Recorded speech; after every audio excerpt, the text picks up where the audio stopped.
And away we go. It's just me at the moment. Eric said he will join momentarily. Not sure if Risk is going to join. And also a third guy. Most likely not. Otherwise, let's get on with it. Let's see what news stories that I will rant about. London Underground workers to go on strike next month, RMT union announces. On Friday, September 5th, the Rail, Maritime and Transport Union, RMT, announced a 7-day rolling strike across the London Underground involving different grades striking at different times. The RMT says the dispute stems from unresolved demands on pay, fatigue management, shift patterns, and a reduction in the work week after members recently rejected a 3.4% pay rise offer from London Underground. Russell Depot operational managers will strike from 6 p.m. Friday, September 5th at 5:59 p.m. Saturday, September 6th, Signallers, Service Control, and Emergency Response Unit members strike Tuesday, September 9th. All fleet, engineering, stations, and train members strike Monday, September 8th. The RMT warned of significant disruption to the capital's transport network after more than 10,000 workers were balloted and the RMT strike mandate passed on a 57.5% turnout.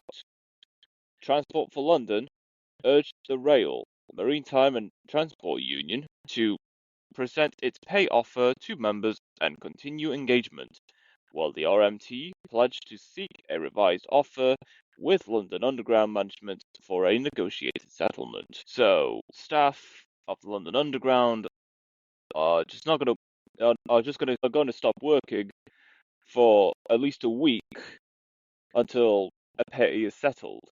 And this is all they have said or announced.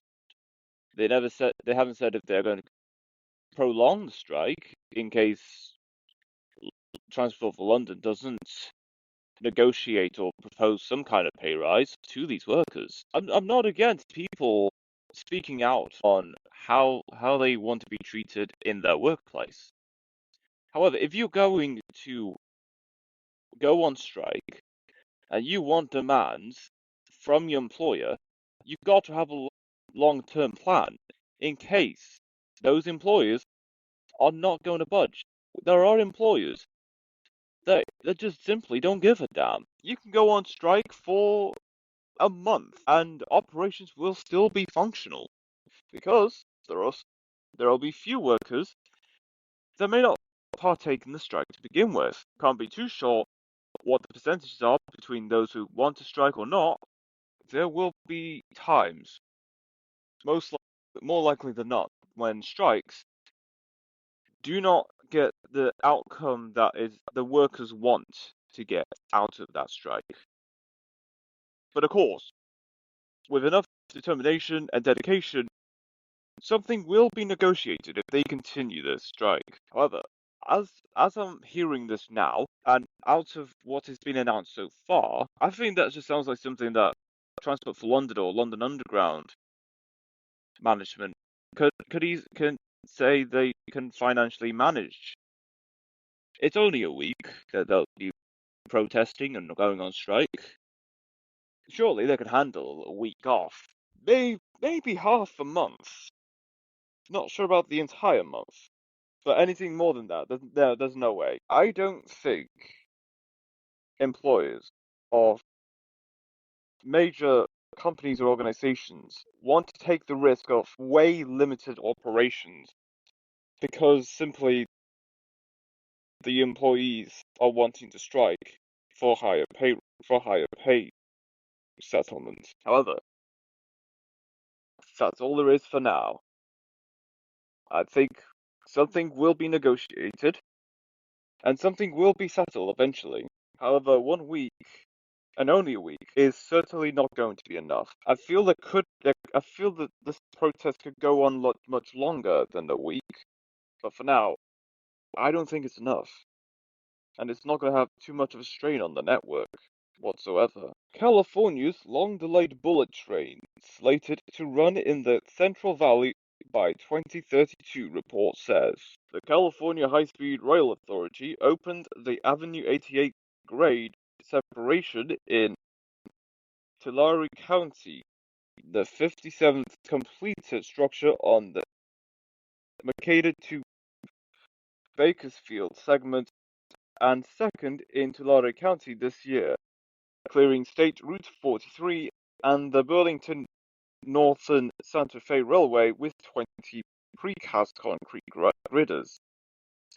Years of delay and an inflated budget have slowed the project, with costs rising from $33 billion in 2008 to $128 billion last year. And federal funding was pulled in July by President Donald Trump and Transportation Secretary Sean Duffy. The authority says 171 miles are under construction between Merced and Bakersfield, creating more than 15,500 jobs, with up to 1,700 workers active daily. Grade separations like Avenue 88 eliminate at-grade crossings, cutting wait times and collision risks, while improving access for local farmers and emergency responders in Central Valley communities. Track laying is due later this year, and the authorities recently heard from 31 potential private investors and will release an updated estimate next year. Very well then. Well, California may not be in the best of states, or at least may not be in the best of conditions financially or economically. However, California is still going strong. There's not much I can say about California. I will say they have great nature and a very, very noticeable and famous movie and entertainment industry. However, that's all there is going for California. There isn't much else. There any other reasons for people to move to the state. Given its very high taxes, who knows how much regulations and stations there are, and a possible third thing that a lot of people won't shut up about is anyone's guess to what is the main reason. There are many reasons, but there's always one that really sticks out amongst all the rest. Well, enough with the wells, okay? Surely something will get resolved. I do hope that this project for the bullet train, at some point it gets itself off the ground, gets on its feet, and construction, as it is so far, it will be completed. And I will say that. That is all. This project sounds very promising. However, it's very costly. It should never be this costly to begin with. I would hope for it to be a lot cheaper, or at least a budget that is more manageable, and even with the budget that is available, is as cost efficient as people want it to be. But hey, it's California. They have a big budget, like they have a high contribution to the United States GDP, so of course they're going to spend big. There's no reason that they should spend big, but there we are. There we go. They're gonna go big or go home. I'd say just go home. It's simple as that. India says US trade negotiations are still going on as fresh tariffs loom. On August 23rd, 2025, Indian Foreign Minister Subramanyam Jaishankar confirmed that discussions regarding trade with the United States are continuing despite existing tensions and tariffs. These talks follow the Trump administration's decision to raise tariffs above 50% on Indian goods as a penalty for India's continued purchase of Russian oil, which India disputes. Jaishankar emphasized that defending farmers and small producers' interests are red lines that India will not compromise, and he criticized the framing of the dispute mainly as an oil issue. He highlighted that the volume of trade between Russia and European countries significantly exceeds that between Russia and India, noting that claims about India financing the war overlook the largest scale of Russia-EU commerce. A scheduled trip by American trade officials to New Delhi from August 25th to 29th was called off, reducing expectations for rollback or delay of tariffs amid ongoing discussions between the two nations. Well, firstly, good on India for defending the farmers and the small producers, because they are very important for any nation and its domestic product as well. So, good on you, India. And secondly, again with the Russian oil, I don't care what people think of Russia. They can slander Russia all they like. However, to complain about a country trading with Russia, even though that said country in question also doing trades with Russia, is hypocrisy at its finest. Again, I do not care how often and how many times people slander Russia. It's and it's not just about what's going between and it's not just about what's going on between them and Ukraine, but just how Russia operates in general, or anything involving Russia. But however, how are these countries to say that India should not do trade with Russia, even though those said countries are also the same countries in question are also doing some kind of trade with Russia? It's like saying, stay in school, kids, and don't do drugs, despite the fact the person who said that didn't go to school and did nothing but drugs. It's the same analogy. You can't tell people to stay in school and don't do drugs if you're the one doing taking a lot of drugs and not going to school. It's just counterintuitive. It's very ironic. I will say that. I'm not taking anyone's side in this whatsoever. However, do not call out anyone for doing anything if you do that yourself. Embarrassing. Absolutely embarrassing. Chrysler turns the Pacifica into an overlanding rig with the Grizzly Peak concept. At Overland Expo Mountain West, Chrysler debuted the Pacifica Grizzly Peak concept as an overlanding version of the 2025 Pacifica all-wheel drive model this year. After decades of van life growth, Chrysler celebrates the 20th anniversary of its Stow and Go seating system in 2025, aligning with the surge in overlanding communities. Engineers upgraded the Pacifica with a 2.75-inch front and 2.50-inch rear suspension lift, 31-inch BF Goodrich KO2 all-terrain tires on 18-inch foreshadow wheels, overland kit from Rhino Rack, Tyree Arb, Baja Designs, Mopar, plus Cutkin leather interior and camping features. Chrysler is seeking feedback from the van life community, with CEO Chris Fuel noting the concept off-the-shelf parts make production plausible if demand supports it, and may gauge interest for special Pacifica editions.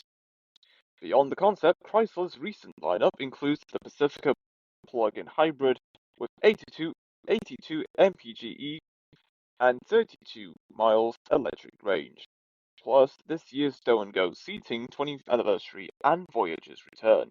Wow, that's a lot of jargon. BF Goodrich KO2 all-terrain tires. That's a mouthful in my opinion.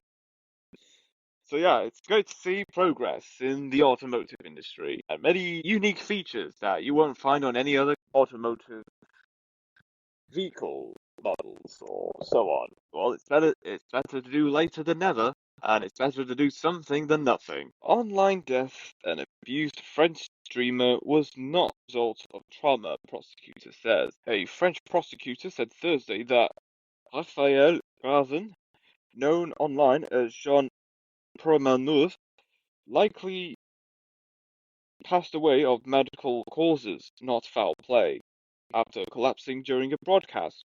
His on-air death sparked a public outcry and a judicial investigation into alleged abuse. A post-mortem on a Frenchman who passed away during a live stream found that he was not killed by trauma or a third party, a public prosecutor said Thursday. The probable causes of death appear to be medical and/or toxicological. Nice prosecutor Damien Martinelli said, adding that further tests have been ordered. Raphael Haven, known online as Jean Promeneur, or JP, passed away on Monday near the French Riviera city during a live stream, with footage showing him lying under a sheet while another man threw a plastic bottle at him. Two forensic doctors found no internal or external traumatic injuries or burns, only a few bruises and healed lesions, the prosecutor said. The medical experts consider that Mr. Haven's death was not traumatic in origin and was not related to the intervention of a third party, said Martinelli. Haven may have suffered from heart problems and was undergoing medical treatment for his thyroid gland, the prosecutor added. The 46-year-old had built a following of hundreds of thousands of Australian streaming platform Kick by putting on live shows in which he was abused or humiliated. Prosecutors said he passed away on Monday in the village of Pont near Nice. Kick said all co-creators involved in the event had been banned from the platform pending the outcome of the investigation. It said it was also running a complete re-evaluation of its French content. The platform is seen as having less stringent user terms than those of its live streaming rival, Twitch. That is just sad. It's not just sad, it's despicable. And this may I may not have much about this story whatsoever. However, no one should lose their life whatsoever. It's very sad that how there are going to be creators that will likely be in positions that will likely affect their mental health. And again, I may not know much about mental health, but I know for sure that it's very serious. I can't stress that enough. We're all going to go through that. We're all going to have moments that we will be feeling down in the dumps. We may feel under the weather, and we're not sure if there's anyone to reach out to. Well, there is. You can reach out. I'm not just talking about friends or family that you may trust to talk about with whatever's going on in your life, but there are hotlines for this kind of stuff as well. Anyone who does have those kind of knowledge, it's important that that kind of information does get spread about. Otherwise, back to the story. Rest in peace. I send my deepest condolences to the friends and family of the well-known French steams. Whatever the case or circumstance, no one should ever lose their life like that. It's no one ever wants to have to go through this kind of scenario ever in their life. However, it's going to happen at some point. Maybe a lot later in our lives, but there is so much we can do to get through that. Trump says he'll keep extending TikTok shutdown deadline. Whoop-de-doo, what a surprise. President Donald Trump has extended the deadline for TikTok's US operations divestment until September 17th, delaying a national ban. This extension follows a 2024 law requiring ByteDance to divest TikTok's US assets, although the administration has delayed enforcement and the spin-off deal collapsed after China withdrew. Trump said that they have American buyers lined up with monitored security concerns and plans to extend the deadline until the complex situation resolves. Trump calls privacy and national security concerns about TikTok's highly overrated and noted he used TikTok in his campaign and is a fan of the platform. The ongoing extensions highlight political division. as a recent Pew survey showed about show 1/3 of Americans support a TikTok ban, down from 50% in March 2023. Huh, alright then. Well, one thing's for sure, and although there's been a while since this has been mentioned, once the US assets for TikTok has been divested from ByteDance to whatever American buyers are wanting to get hands of what is left of TikTok within the US, it's all going to be rebranded into an app called M2, or at least that's the name for now. They may change it to something else later, closer to the time. However, as it stands now, M2 is just is a working title for the US equivalent of TikTok. Once it does go live, TikTok US users have until somewhere in March 2026 to still use TikTok, whilst M2 would have already launched somewhere in September this year. And then by the time somewhere in March comes about in 2026, that's it for TikTok in the US. US users that use TikTok will then have to switch over to M2. And then that will be the day when TikTok will lose, as it stands now, at least 1/10 of TikTok's active, or at least total active users. And, this is not the first time TikTok has been banned in a country with at least a couple 100 million people. India has banned TikTok a couple of years ago, and there has been a remarkable and very noticeable change since then. I think, well, I can't say the same effect will happen when TikTok is going to be banned in the US. However, there will be a slight difference in the content that you would see on TikTok, not having US users on the platform, because they're going to have their own version called M2, which will be under some kind of American surveillance, and the owners of this M2 app will be purely American billionaires, or at least millionaires, a handful of them. So, and the thing is, people that argue that M2 is an app that tries to push some kind of government propaganda and probably try and spy on its users in the US. There are other social media platforms like Instagram, Facebook, Snapchat. Well, at least for now, Snapchat said that it'll shut down. And, well, who knows? And dare I say Neptune, if that goes anywhere.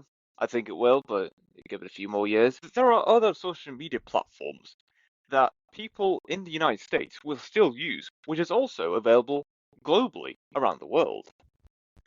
So, other than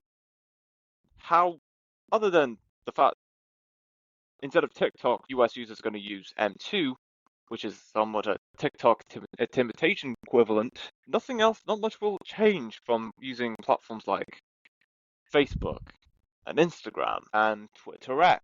However, I remember the last time TikTok was allegedly was going to be banned, people in the US flocked over to a Chinese-based app called Rednote. I have a feeling that once TikTok in the US ceases operations, I think there will be a handful of Americans that will flock back over to Rednote, just like they did the first time, hearing about the alleged ban for TikTok. I'm certain that will happen. And there's likely other social media platforms, but they don't have the biggest active monthly users. Hello, Eric.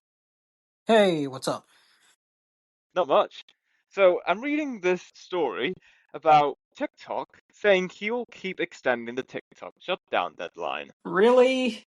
Yes, really. Well, at this point, just stop extending. They're not going to sell to you. Just do it already. Yeah, just stop extending. Let them be in the United States. If people want their data stolen, let them get their data stolen. Who cares? And if It's Americans like don't want to get their data stolen, they can just flock over to Rednote like they did the last time. exactly, man. Like Trump, just give it up. It's getting old now. Honestly, it really is getting old. It's just, it's getting sad. It's just getting Yeah, sad. Like, just stop it already. it's just getting pathetic at this point. Like, bro, Trump, if you love TikTok, just let TikTok be in the United States. Like, or I don't know, make your own version. It probably won't succeed as much, but still, You know, they might actually will. it might not succeed as much as TikTok, but No, of it'll course have not. it'll probably have some success, but it probably won't succeed as much as TikTok. But at this point, it's like Trump, just give it up. It's just getting sad now. I don't know, man. It's like, imagine if he extends it for like 2, 3, 4 years. I don't know. I would have given personally me. I would have given up. How many attempts is this so far? 4 or 5 attempts? Not including this, I think Trump has extended the deadline 3 times. All right, man. After the okay, I'm gonna give him till the fourth time. After that, you got to give up after, man, because it's like they're not gonna give you the app. They're not gonna give you the IP or whatever you need. They're not gonna give it to you, man. Just give it up at that point. I don't know. I would have given up the fourth. I would have personally given up the third or fourth time personally. But hey, Trump is relentless. He is a businessman, so he knows a thing or two of getting the deal that he ever so desires. That's true. That is true. Yeah, that's true. I mean, but Trump, hey, keep going, keep going. I don't know, man. I don't know what Trump is willing to give up just to acquire TikTok, but he'll probably give up something involving his dignity, and then his hardcore fans will defend him. Yeah, But hey, you know, do whatever you want, Trump. He's a billionaire, yeah, millionaire. he's certainly a billionaire. Okay, yeah, he's a billionaire. He'll do something. But hey, whatever. Anyways, what else in the news? Dexter Original Sin cancelled despite renewal announcement. Okay, let's hear more about that. Paramount cancelled the prequel series Dexter Original Sin after one season despite a renewal announcement in April 2024. The cancellation followed a leadership change at Paramount and a strategic shift focusing on the sequel series Dexter Resurrection. Dexter Original Sin debuted in December 2024 and is set in Miami in 1991. The series stars Patrick Gibson as a young Dexter, with Michael C. Hall providing the character's narration. The series drew 2.1 million global viewers in its first 3 days, and 2.68 million for its finale, but no production dates were set for season 2, and it remained on hiatus. Paramount's decision ended plans for further Dexter prequels and signaled a commitment to continue the franchise via Dexter Resurrection with a new writer's room. Yeah, I have heard Dexter canceled. I have heard Dexter did cancel, and I'll be honest, I don't really know much about the show. Do you know anything about the show? Like, have you watched it? No, I've heard about it, but I haven't watched it.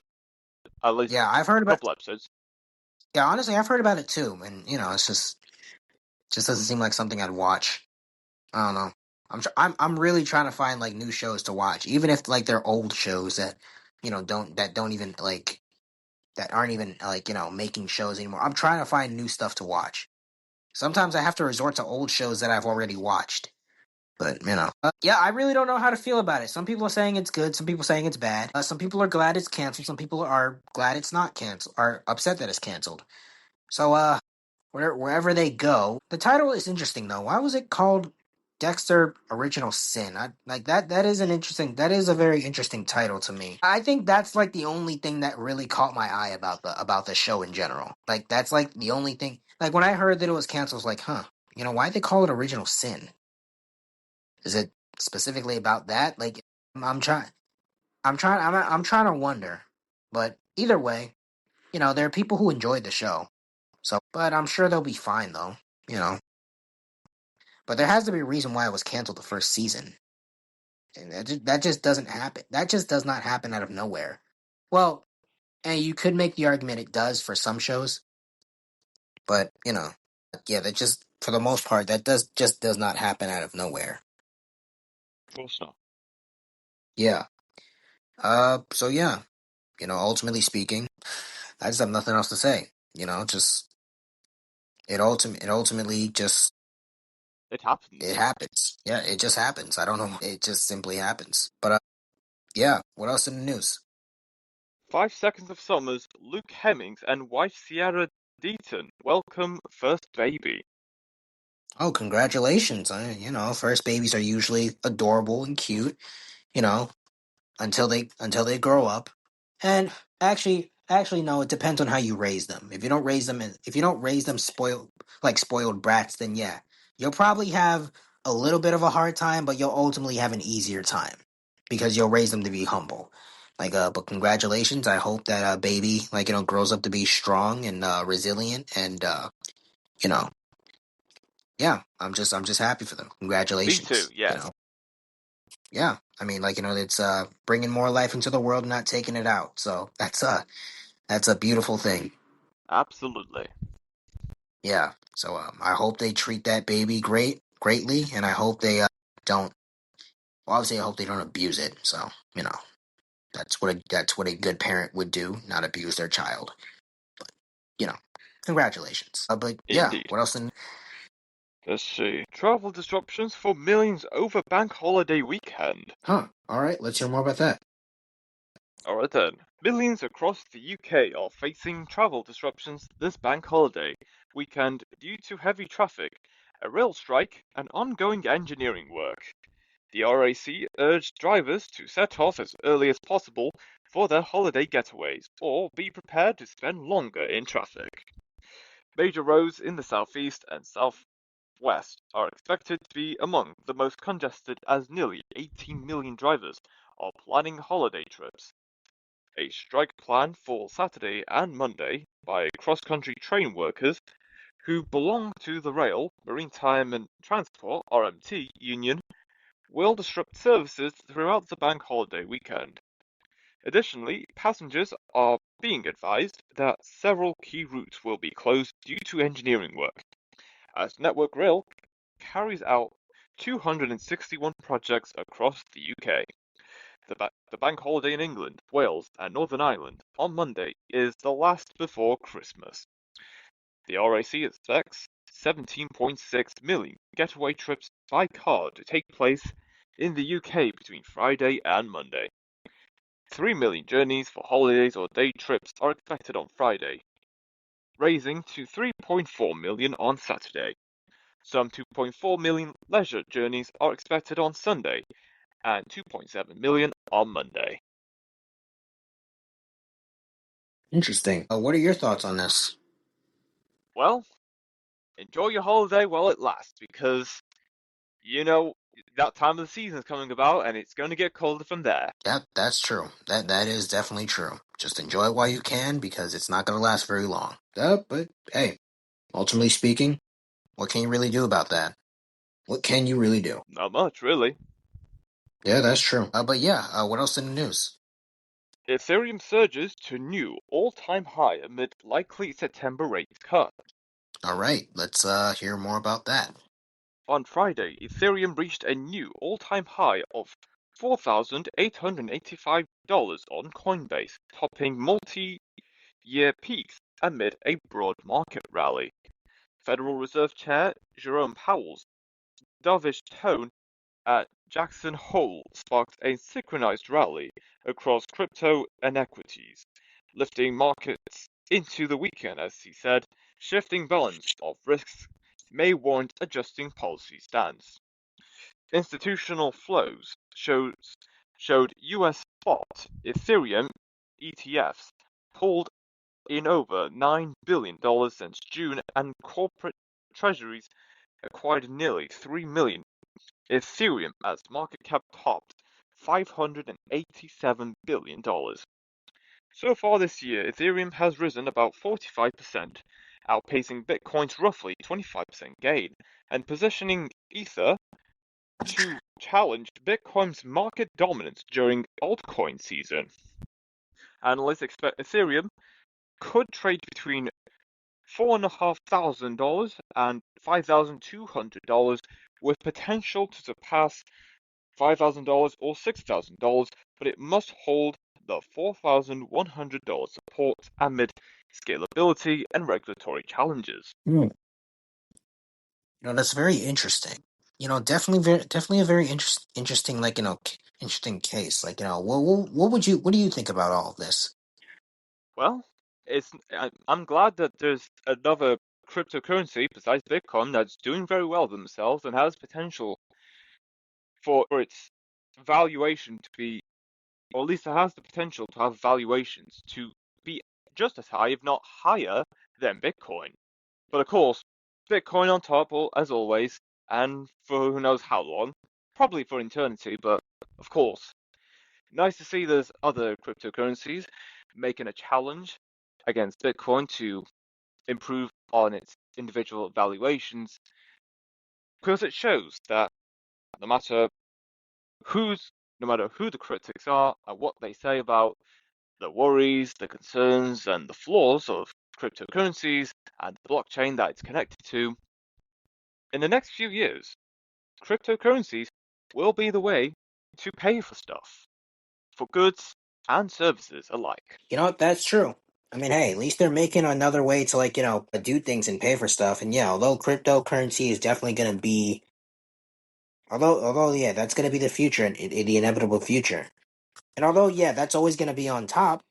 Uh, it's always great to like have an alternative to like the an alternative to like the mainstream thing. It was at one point when the mainstream thing was like the alternative to like regular to regular money. Now like this is normalized and like cryptocurrency is definitely going to be the future of America and possibly like other places like the UK, Canada, India. Shoot, maybe the whole world. Always good to have options at the end of the day. Indeed. But yeah, what is there anything else in the news? Meta teams up with Midjourney for future creative AI models. Okay. AI models. Interesting. Let's hear more. On Friday, Meta announced it will license Midjourney's aesthetic technology for use in its future models and products, integrating AI-generated images and videos across Facebook, Instagram, WhatsApp, and the Meta AI app. Mark Zuckerberg has pushed an aggressive AI strategy that includes offers over $100 million to recruit talent, $0.3 billion scale AI deal, and Wang's all of the above approach. Midjourney, the independent lab founded by David Holes, serves 20 million users with subscriptions from $10 to $120. Sued recently by Disney and Universal alleging copyrighted training data use. The data immediately boosts Meta's standing against OpenAI and Google by integrating Midjourney's artistic AI, enabling creators and businesses to monetize through new subscription and ad programs. With copyright law still unsettled, Meta inherits Midjourney's legal concerns, while advanced AI models will shape the metaverse and future creators' legal framework. I will say this, man. Another thing that's taken over is AI. Eventually, like, we're going to just rely on that with everything.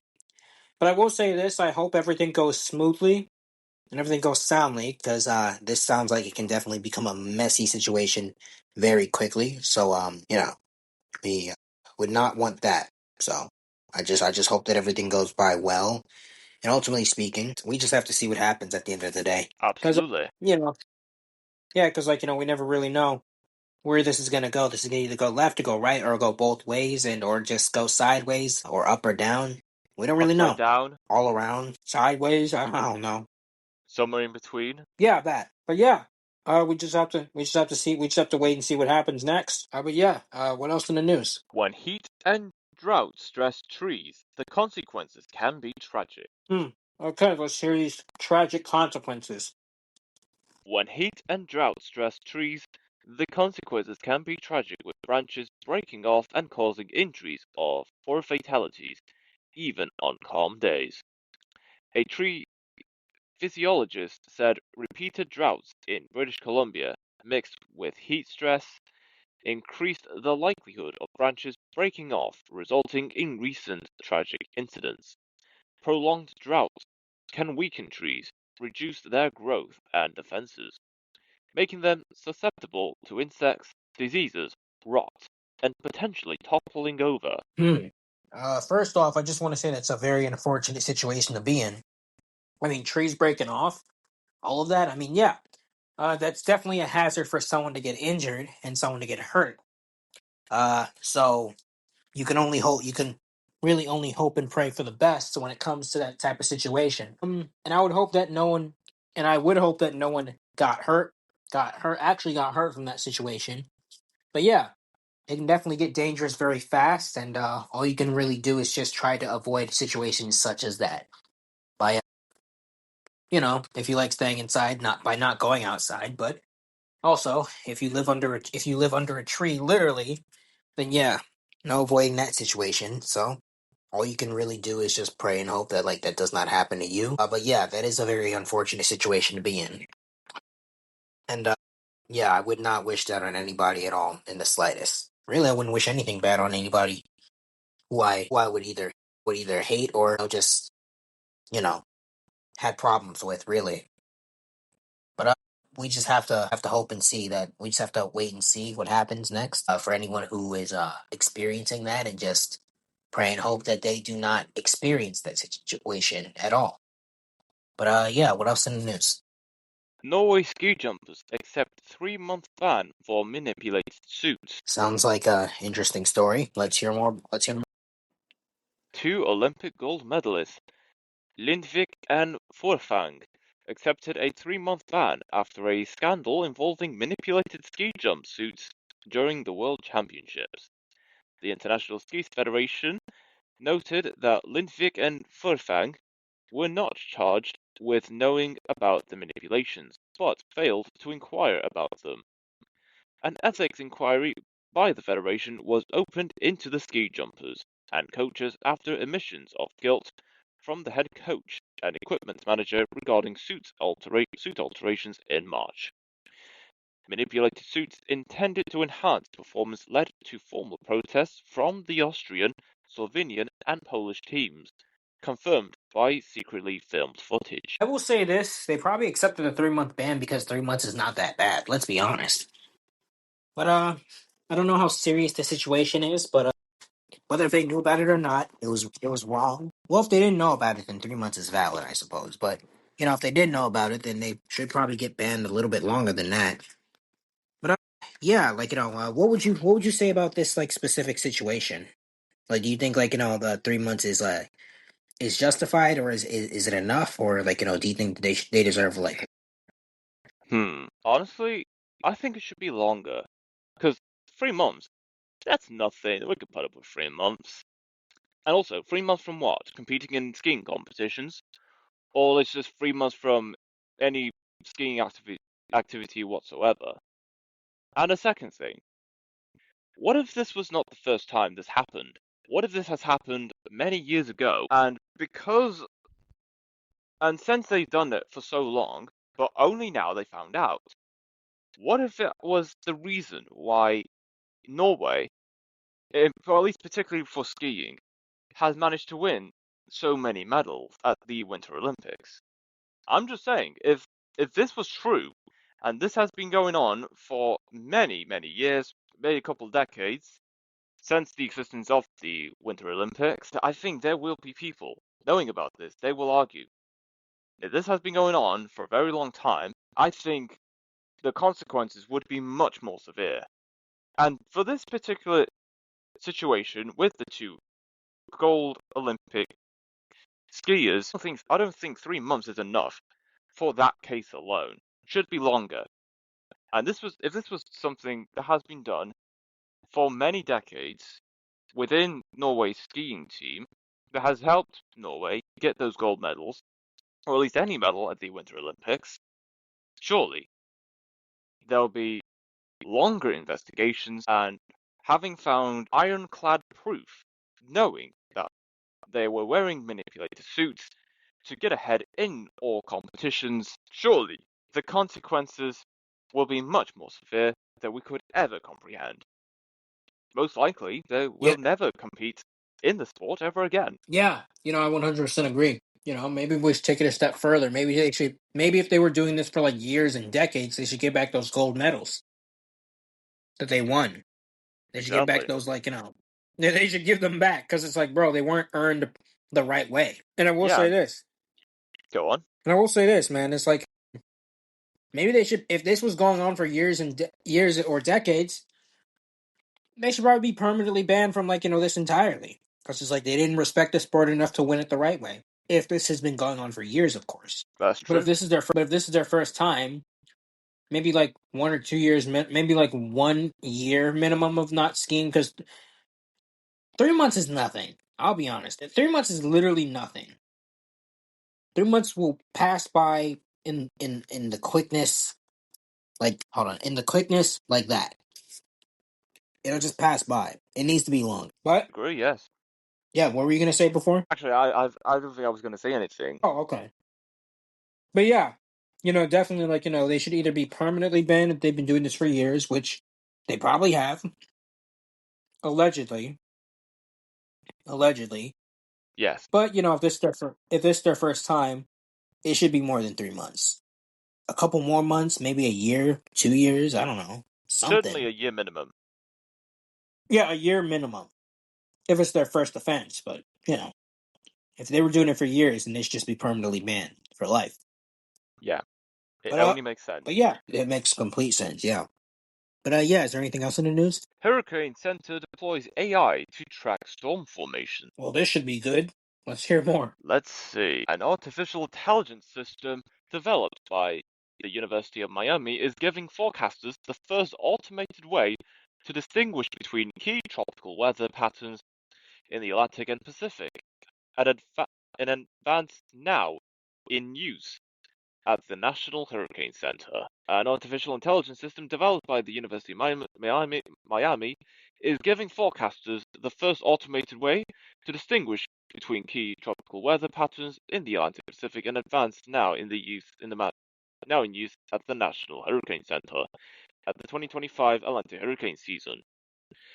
A research team led by PhD students at the University of Miami Rosenthal School of Marine, Atmospheric and Earth Science has developed a new artificial intelligence tool that can automatically identify and track tropical easterly waves, clusters of clouds, and wind that often develop into hurricanes, and separate them from two major tropical wind patterns, the intertropical convergence zone and the monsoon throw.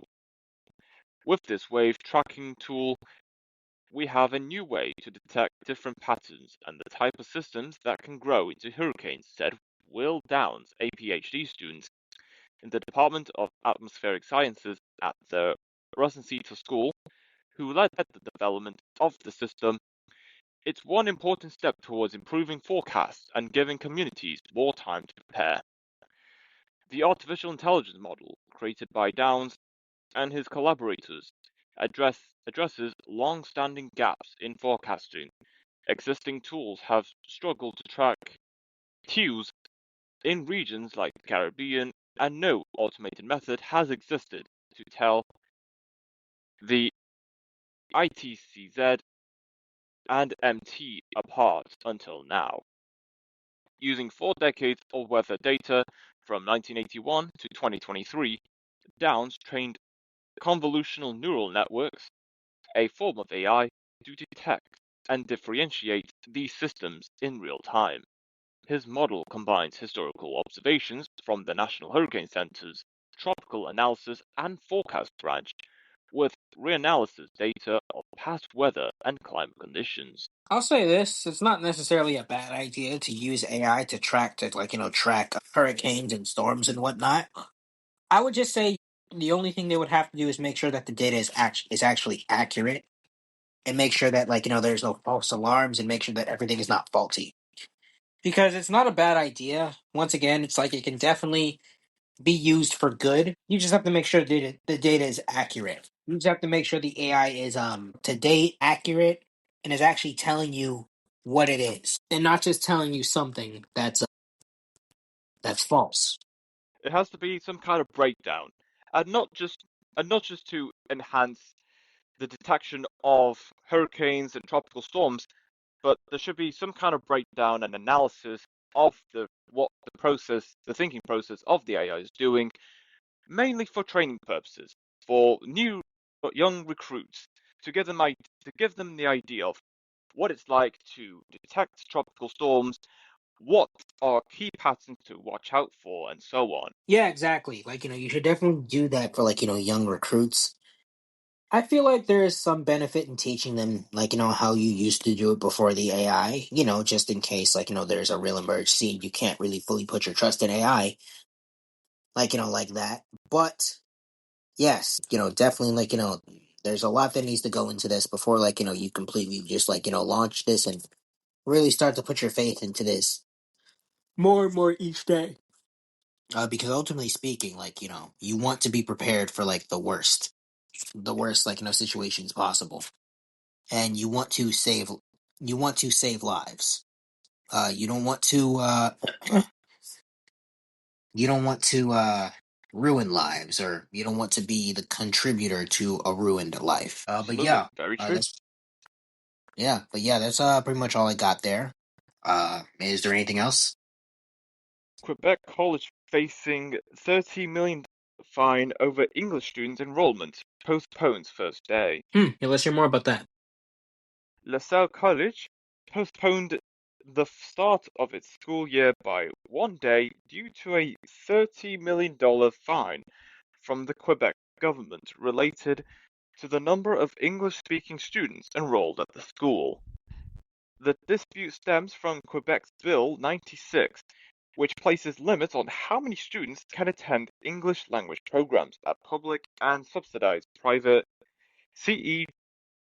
LaSalle College is taking the matter to Quebec's Superior Court, asking the judge to cancel the fine. So they had to delay it by one day because of this.